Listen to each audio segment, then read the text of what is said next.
Bonjour, pour cette vidéo, on va parler de la mosquée cathédrale de Cordoue. Alors vous vous demandez, est-ce que c'est une mosquée ou une cathédrale? Eh bien, c'est les deux, mais pas que. Avant, c'était un temple romain dédié à Janus, puis une église, la basilique de Saint-Vincent, qui est devenue une mosquée à l'intérieur de laquelle a été construite une cathédrale. C'est fou, non?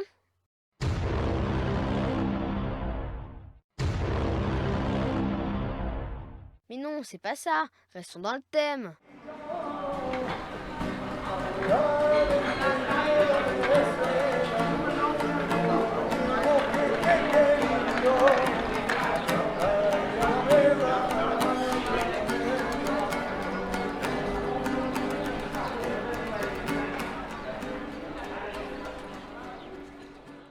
C'est mieux ça, là on y est. D'abord, admirez-la dans toute sa splendeur.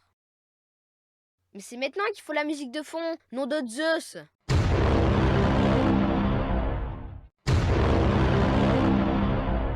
Quand nous passons la porte principale, nous pénétrons dans la cour des orangers.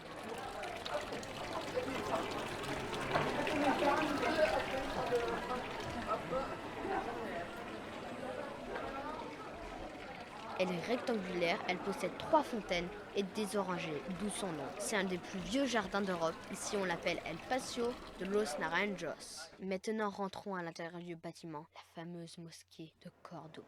Admirez au passage cette porte magnifique. Au moment de sa construction, c'était la deuxième plus grande mosquée au monde après celle de la Mecque. Lorsqu'on y rentre, on tombe sur une forêt de colonnes avec un système d'arcs doubles superposés. Certaines ont été détruites au moment de la construction de la cathédrale.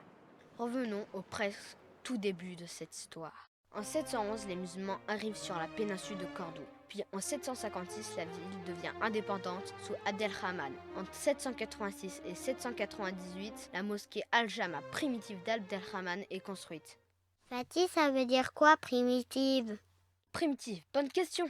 Primitive, ça veut dire la chose première, donc la toute première mosquée. Elle a été agrandie 3 fois de suite par les successeurs d'Abdelrahman jusqu'au XIe siècle.